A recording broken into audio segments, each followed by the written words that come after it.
ఆమేన్. ఈరోజు వాక్యదానం కొరకు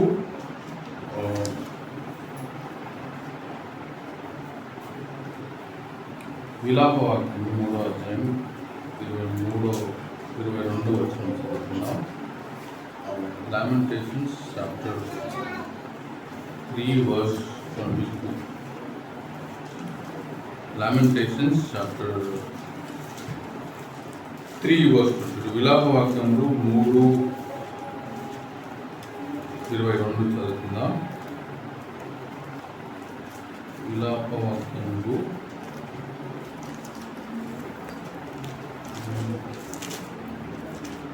3:22. ఎవరైనా తీసిన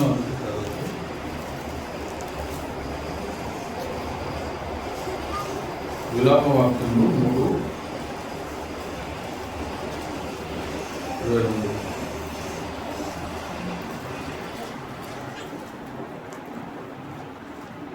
ఎవరైనా చదువుతారా? అది తీయండి. ఇంకొక వచనం కూడా మనం చదువుకుందాం. రోమీయులకు రాసిన పత్రిక 6:4 వచనం. ఎవరైనా విలాప వాక్యాలు తీయండి, నేను చదువుతాను. రోమీయులకు రాసిన పత్రిక 6:4.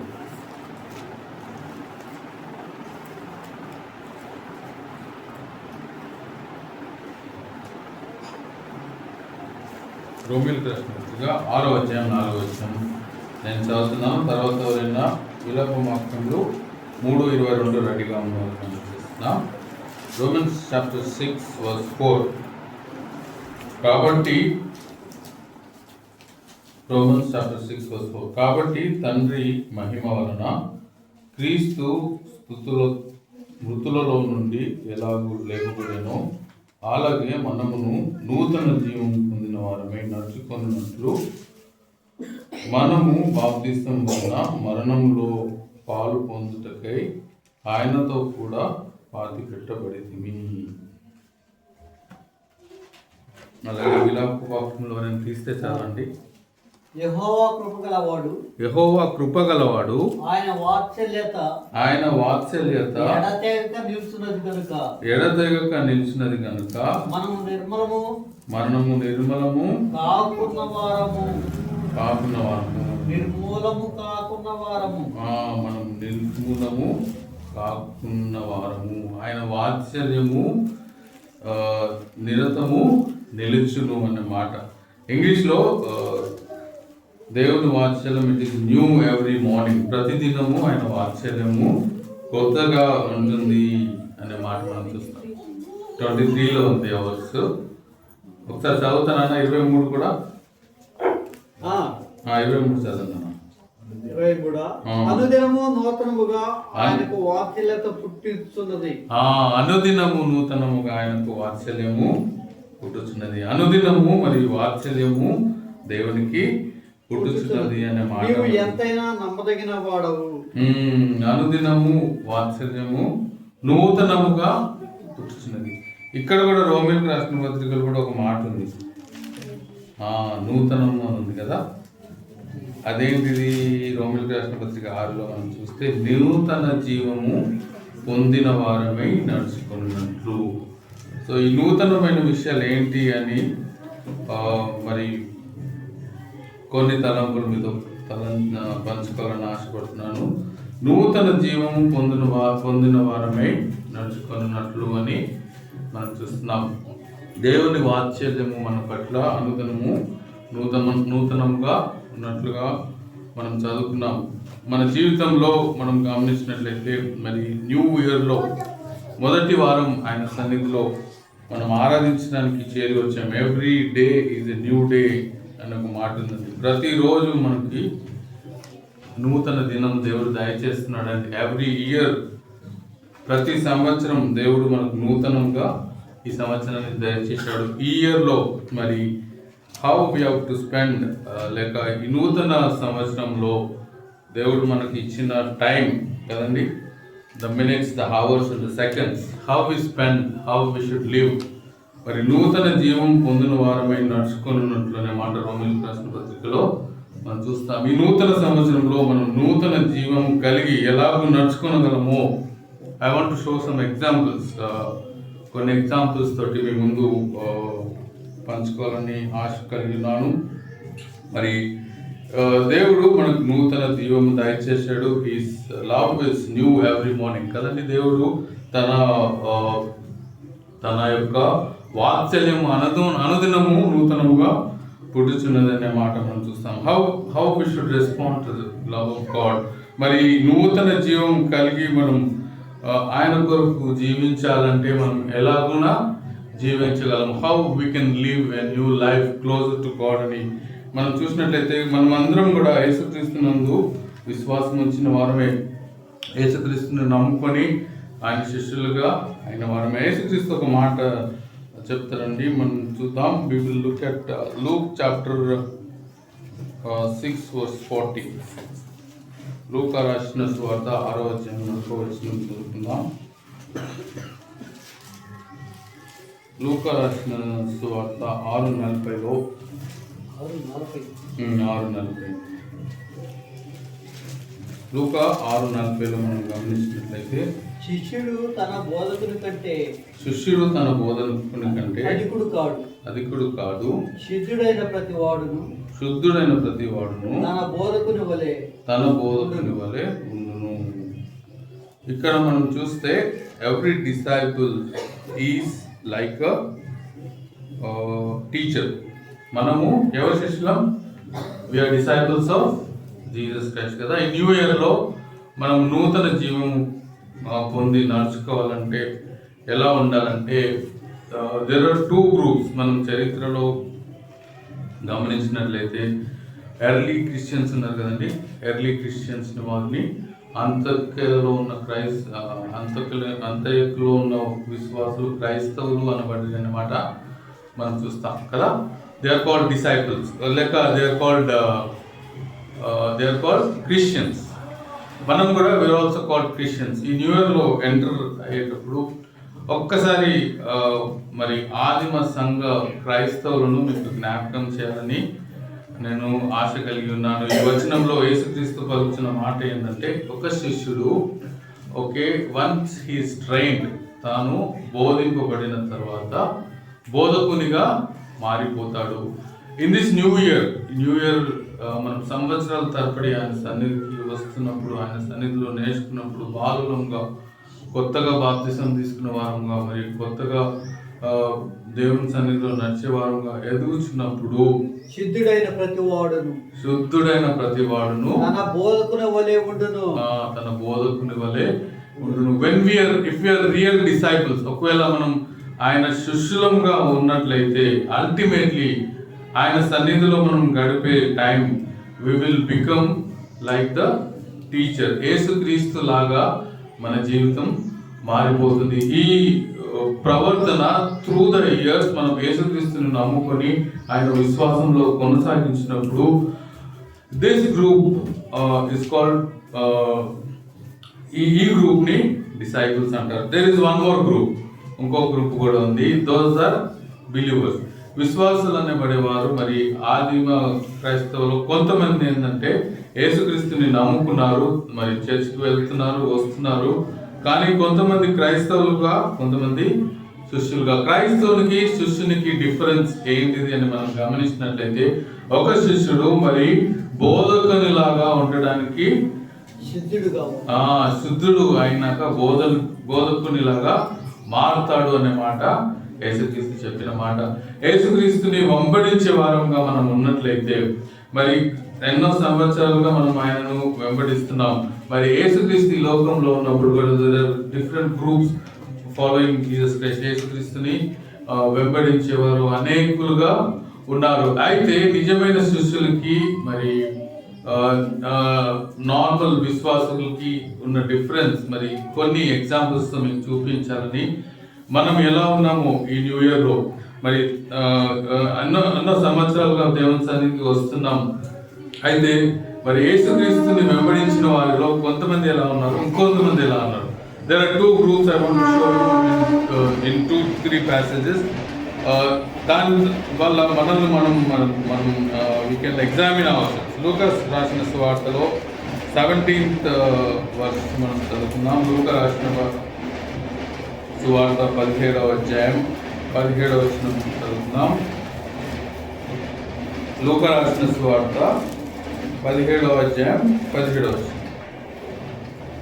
Luke chapter 17 verse 17.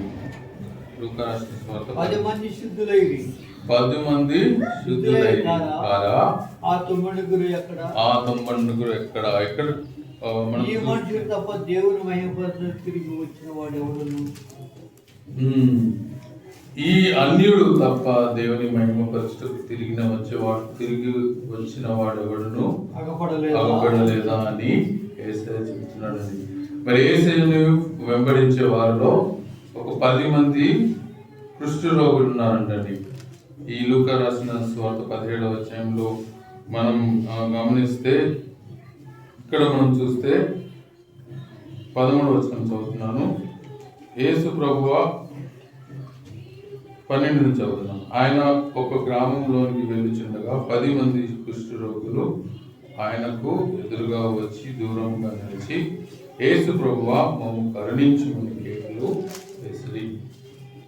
అయితే ఆయన వారిని చూసి, మీరు వెళ్ళి మిమ్మును యాజకులకు కనుపరుచుకొనుడని వారితో చెప్పాను. వారు వెళ్ళుచుండగా శుద్ధులేరి. వారిలో ఒకడు తనకు స్వస్థత కలుగుట చూసి గొప్ప శబ్దంతో దేవుని మహిమపరచుచు తిరిగి వచ్చి ఆయనకు కృతజ్ఞతాస్తుతులు చెల్లించుచు ఆయన పాదముల యొద్ద తగలబడెను. వాడు సమరయుడు. అందుకు యేసు, 10 మంది శుద్ధులైరి కారా? ఆ 90 ఎక్కడ? ఈ అన్యుడు తప్ప మరి దేవుని మహిమపరచుటకు తిరిగి వచ్చిన వాడెవరునూ అగ్గుపడలేదా అని చెప్పి అన్నమాట మనం చూస్తాం. ఇక్కడ 2 గ్రూప్స్ ఆఫ్ పీపుల్ ఉన్నారు కదండి. 10 మంది ఉన్నారు. 10 మందిలో 2 గుంపులు మనం గమనించవచ్చు. దేవుడు 10 మందిని శుద్ధి చేశాడు. వారందరూ మొరపెట్టారు, యేసయ్యా మమ్మల్ని శుద్ధిపరచుము అని మొరపెట్టినప్పుడు దేవుడు ఆ 10 మందిని శుద్ధపరిచాడు. ఆ 10 మందిలో మరి 9 మంది తిరిగి రాలేదు. కానీ ఒక్క వ్యక్తి యేసయ్య దగ్గరికి వచ్చి ఏమంటాడు? 16వ వచనం, గొప్ప శబ్దంతో దేవుని మహిమపరచెను. తిరిగి వచ్చి ఆయనకు కృతజ్ఞతాస్తుతులు చెల్లించు ఆయన పాదముల యొద్ద సాగిలెను. అక్కడ దాని తర్వాత యేసయ్య అంటున్న మాట ఏంటంటే, వాడు సమరయుడు. ఈ అన్యుడు తప్ప దేవుని మహిమపరచుటకు తిరిగి వచ్చిన వాడు ఎవడును అగ్గుపడలేదా అని సమరయుడు చెప్తున్నాడు. సమరయుని గురించి మరి యేసయ్య చెప్పాడు. ఆ సమరయుడు ఒక్కడే వచ్చాడు. ఇక్కడ 2 groups of people, 1 group of people.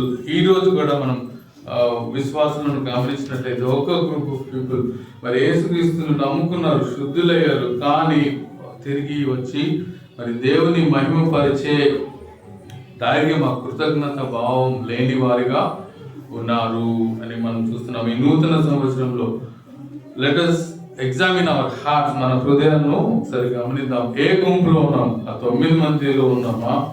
ఆ ఒక్కరిలాగా మనం ఆయన సన్నిధిలో చేరి వచ్చి ఆయనను ఆరాధించే వారంగా ఉన్నామా? నిత్య జీవము మనము పొందిన వారమై నడుచుకున్నట్లు రోమపత్రికలు చూస్తున్నాం కదా. నిత్య జీవము పొందిన వారమే మనం నడుచుకోవాలంటే ఆయన సన్నిధిలో మనం కనిపించాలండి. లాస్ట్ ఇయర్ ఎంతమంది మరి అన్ని సండేస్ దేవుని ఆరాధించగలిగారు? కొన్నిసార్లు ఆ 9 మంది గ్రూప్ లాగా మనం కొన్నిసార్లు మారిపోతాం. దేవునికి ఇవ్వవలసిన స్థుతులు ఆయనకు చెల్లించకుండా we keep ourselves busy in our life. This new year, ఈ కొత్త ఇయర్ లో let us మనల్ని మనం సిద్ధపరచుకుందాం. let us come to his church every Sunday. ప్రతి ఆదివారం ఆయన సన్నిధికి వచ్చి ఆరాధించేవారుగా నేను ఉంటాననే నిర్ణయం మనం తీసుకుంటే మరి నూతన జీవం పొందిన వారమై మనం నడుచుకోగలుగుతాం. దేవుడు మన జీవితాల్లో నూతన కార్యాలు జరిగిస్తాడు. దేవుడు మన పట్ల జరిగించిన నూతన కార్యాలను బట్టి ఈ నూతన సంవత్సరంలో ఈ యొక్క నూతన డెసిషన్స్ మనం తీసుకున్నాం. ఏది ఏమైనా సరే సండే మాత్రం దేవుని సన్నిధిలో నేను గడపాల్సిందే అనే నిర్ణయం మనం తీసుకున్నాం. New year is full of opportunities కదండి. కొత్త సంవత్సరం అనగానే మనము అనేక రిజల్యూషన్స్ చేసుకుంటాం కదా, తీర్మానాలు చేస్తాం. అయితే ఈ న్యూ ఇయర్లో మనం ఒక డెసిషన్ తీసుకున్నాం. దేవుడు నా పట్ల నూతన వాత్సల్యము అనుదినము కలిగజేస్తున్నాడు కనుక what can I do for God? దేవుని కొరకు నేను ఏమి చేయగలను? ఆ 9 మంది లాగా కాకుండా ఆ ఒక్కడి సమరయ్య వలె దేవుని సన్నిధిలో ఎవ్రీ సండే నేను కనిపిస్తాననే నిర్ణయం మనం తీసుకుందాం. అటువంటి నిర్ణయం తీసుకున్నప్పుడు మనం దేవుని సన్నిధిలో సంపూర్ణ సంతోషము కలదు అనే మాట మనం చూస్తున్నాం. All the benefits we have in the presence of God, వాటన్నిటిని మనం పొందాలంటే సంపూర్ణ సమాధానము, సకల జ్ఞానమునకు మించిన దేవుని సమాధానము, దేవుడు ఇచ్చే ప్రతి ఆశీర్వాదం మనం పొందుకోవాలంటే every Sunday we should be found in the church of God. దేవుని సన్నిధిలో మనం ఆయన్ను ఆరాధించే వారంగా ఉండాలి. ఈ 2 గ్రూప్స్ లో మనం ఏ గ్రూప్ లో ఉన్నాం మనం గమనిద్దాం. ఇంకొక ఎగ్జాంపుల్ కూడా నేను చూపించాలని ఆశపడుతున్నాను. మత్తయి సువార్త 25వ అధ్యాయం మనకు బాగా తెలిసిన ప్యాసేజ్ ఇది. మత్తయి సువార్త 25వ అధ్యాయం మొదటి నుంచి కొన్ని వచనాలు చదువుకుందాం. మత్తయి సువార్త 25వ అధ్యాయం. పరలోకరాజ్యము తన డ్యూటీలు పట్టుకొని పెళ్లి కుమారుని ఎదుర్కొనుటకు బయలుదేరిన 10 మంది కన్యకలు పోలి అన్నారు. వీరిలో 5 బుద్ధి లేని వారు, 5 బుద్ధి గలవారు. బుద్ధి లేని వారు తమ డ్యూటీలు పట్టుకొని తమతో కూడా నూనె తీసుకుని పోలేదు. బుద్ధి గలవారు తమ డ్యూటీలు కూడా సిద్ధలతో నూనె తీసుకుని పోయి పెళ్లి కుమారుడు ఆలస్యం చేయగా వారందరూ కునికి నిద్రిస్తుండిరి. అర్ధరాత్రి వేళ ఇదిగో పెళ్లి కుమారుడు అతనితో ఎదుర్కొన్న రండని అను కేక వినబడింది. అప్పుడు ఆ కన్యకలందరూ లేచి తమ డ్యూటీలు చక్కమర్చిరి. కానీ బుద్ధి లేని కన్యకలు మా డ్యూటీలు ఆరిపోతున్నవి కనుక మీ నూనెలో కొంచెము మాకు ఈడని బుద్ధిగల వారిని అడిగారు. అందుకు బుద్ధిగల కన్యకలు మాకును మీకును ఇది చాలదేమో, మీరు అమ్మవారి అందుకు పోయి కొనుక్కుని రండి. వారు కొనుక్కోవచ్చుండగా పెళ్లి కుమారుడు వచ్చును. అప్పుడు సిద్ధపడి ఉన్నవారు అతనితో కూడా పెళ్లి ముందుకు లోపలికి పోయి అంతటా తలుపులు వేయబడెను. ఆ తర్వాత తక్కిన కన్యకలు వచ్చి అయ్యా అయ్యా మాకు తలుపు తీయమని అడగగా అతడు మిమ్మల్ని ఎరగనని మీతో నిశ్చయముగా చెప్పుచున్నాను. ఆ దినమైనను గడియనను మీకు తెలియదు కనుక మెలకువగా ఉండుడి. ఇక్కడ కూడా 2 గ్రూప్స్ ఆఫ్ పీపుల్ మనం చూస్తున్నాం.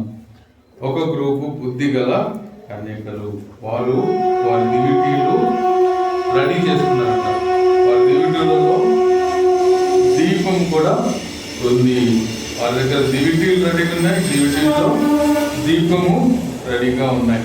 బుద్ధి లేని కన్యకల దగ్గర దివిటీలు ఉన్నాయి కానీ ఏం లేవు, దీపము లేదు. దీపం ఉంది కానీ నూనె లేదు కదా, నూనె అయిపోయిందనే మాట మనం చూస్తాం. సో ఈ గ్రూప్ ఆఫ్ పీపుల్ మనం గమనించినట్లయితే ఒక గ్రూప్ బుద్ధి గల కన్యకలు, ఇంకొక గ్రూపు బుద్ధి లేని కన్యకలని మనం చూస్తాం. వారికి ఇద్దరి దగ్గర ఏముందంటే ఇద్దరి దగ్గర దీపాలు ఉన్నాయి కదా, వారిద్దరి దగ్గర దీపాలు ఉన్నాయి. మన దగ్గర కూడా దీపం ఉంది కదా. ఏంటిది మన దీపం?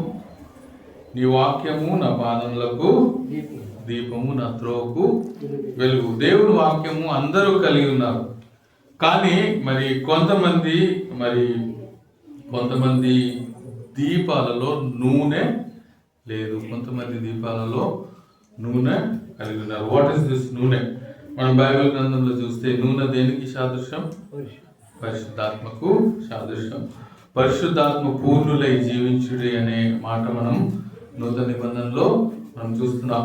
దేవుని రాకడకు మనం సిద్ధంగా ఉండాలంటే మరి దేవుని వాక్యంతో పాటు మనం మన ఆత్మలో సిద్ధంగా ఉండాలి. దేవుని ఆత్మ చేత నింపబడాలి, ఆత్మ చేత నడిపింపబడాలి. అది బుద్ధిగల కన్యకల గుంపు.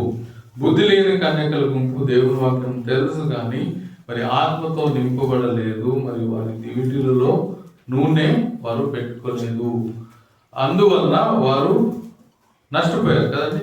వారిని మరి పెళ్లి కుమారుడు మీరెవరో నాకు తెలియదు అనే మాట మరి పెళ్లి కుమారుడు పలుకుతున్నాడు. అయితే మన దివిటీలలో నూనె ఉందా అనే మాట మనం గమనించాలి. ఈ న్యూ ఇయర్లో are we walking spirit filled life, మనము మన నడక మరి దేవుని ఆత్మ చేత మనం నడిపించబడుతున్నామా అనేది మనం గమనించాలి.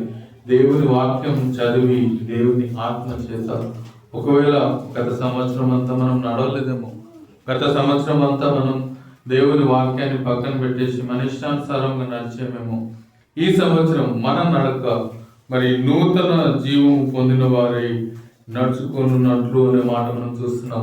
నూతన జీవం పొందిన వారమై నడుచుకోవాలంటే దేవుని ఆత్మ చేత మనం నడిపింపబడాలి అనే మాట మనం చూస్తాం. నాకు అందరికీ తెలిసిన వాక్యమే కదా, కీర్తనలు 1వ అధ్యాయం, దుష్టుల ఆలోచన చొప్పున నడవక పాపుల మార్గమున నిలువక అపహాసకులు కూర్చుండే చోట కూర్చుండక దివారాత్రములు యెహోవా ధర్మశాస్త్రమును ధ్యానించువాడు ధన్యుడు. అతడు నీటి కాలువలు ఎవరన్నా నాటబడినదై ఆకు వాడక తన కాలంలో ఫలమిచ్చు చెట్టు వలె నుండును, అతడు చేయనిదంతయు సఫలమగును. This is a spirit filled life.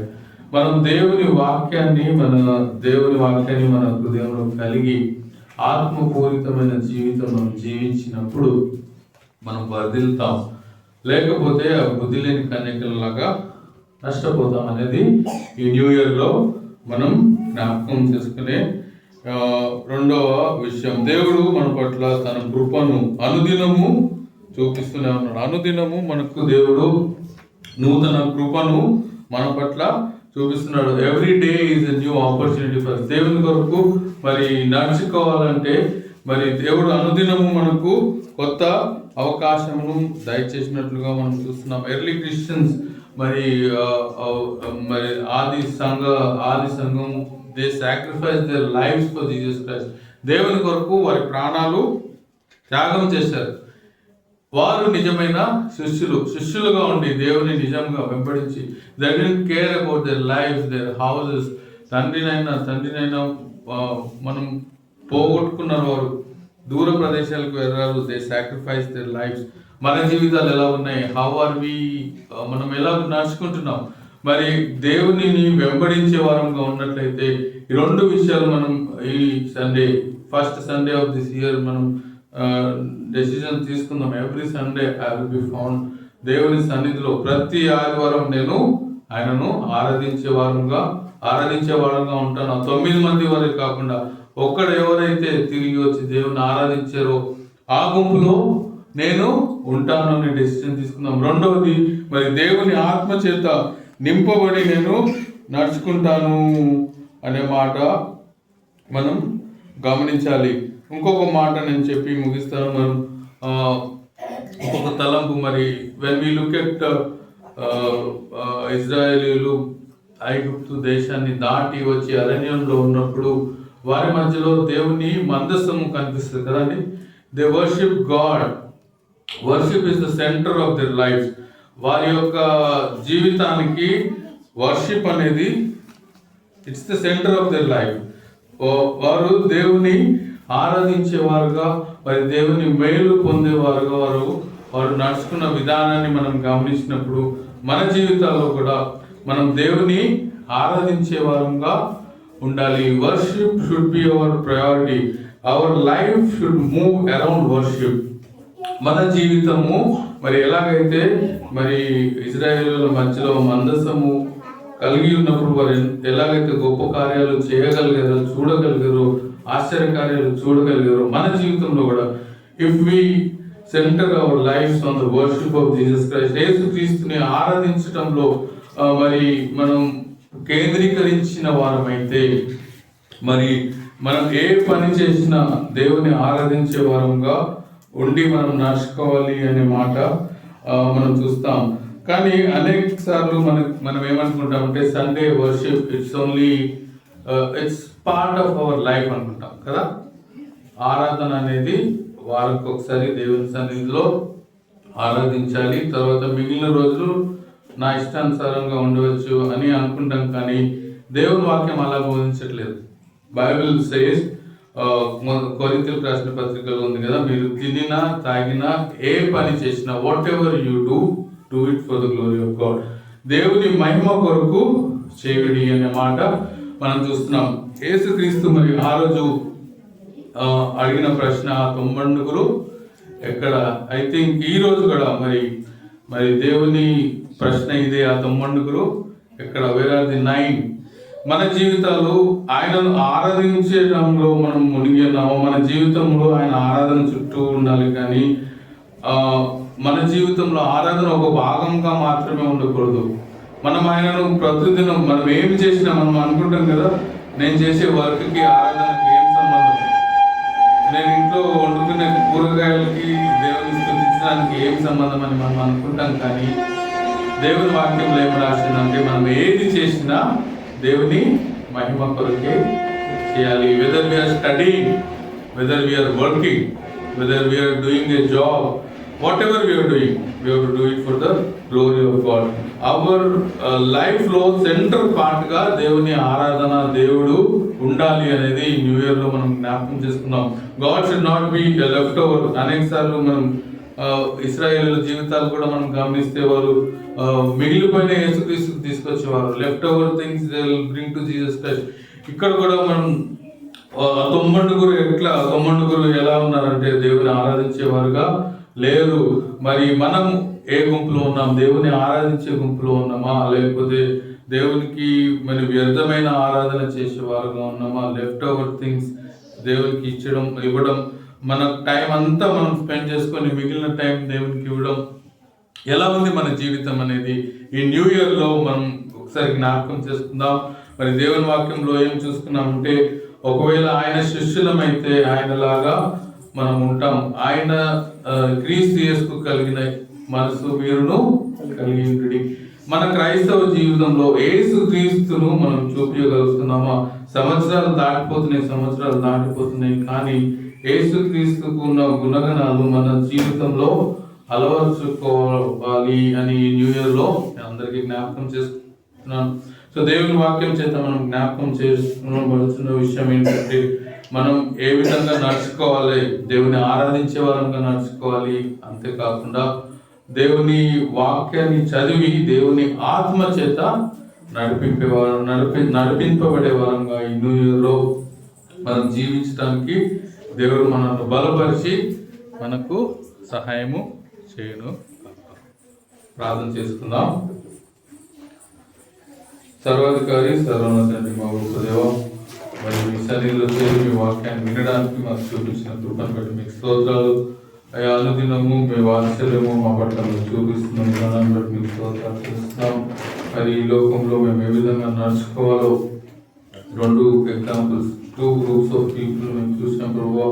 ఆ 9 ఎక్కడ అని మీరు ప్రశ్న వేస్తున్నారు. ఆ 9 మేము ఉండకుండా అయ్యా మరి మిమ్మల్ని స్తుతించే వారంగా మేము ఉండడానికి మమ్మల్ని బలపరచండి. అంతేకాకుండా ప్రభావ, బుద్ధి లేని కన్యకల వల్ల మేము ఉండకుండా బుద్ధి గలవారమే మరి ఆత్మ చేత నింపబడి ఈ లోకంలో మేము నడుచుకోవడానికి సాయం చేయండి ప్రభావ. మీరు మా కొరకు కలవరిలో చనిపోయి పాతి పెట్టుబడి తిరిగి చేశారు ప్రభావ. నూతన వాత్సల్యము మా పట్ల చూపిస్తున్నారు. మీ యొక్క వాత్సల్యతను బట్టి ప్రభావ మేము మిమ్మల్ని స్తుతించే వారంగా, అయ్యా మీకు ప్రభావ మేము దాసులుగా, మీకు ఇష్టమైన వారంగా మేము జీవించడానికి చేసిన అందరినీ బలపరచండి. దయచేసిన ఈ నూతన సంవత్సరాన్ని బట్టి, ఫస్ట్ సండేని బట్టి మీకు మళ్ళా స్తుతులు తెలుస్తున్నాం. మీ యొక్క వాక్యాన్ని మా హృదయంలో దాచిపెట్టుకొని అయ్యా మీరు బోధించినట్లు మేము జీవించడానికి శిష్యుడు బోధకులు అనే మారును అనే మాట మేము కూడా నిజమైన శిష్యులంగా ఉండి అయ్యా మిమ్మల్ని ఇతరులకు చూపించేవారు మా జీవితాన్ని మార్చుకొని మా రక్షకులు విమోచకులు నేనేసుకున్నాము ప్రార్థించి వేయించినాం తండ్రి. అందరికి వందనాలు. క్యాలెండర్స్ అందరూ క్యాలెండర్స్ తీసుకొని వెళ్ళాల్సిందిగా మనం అందరికి వందనాలు.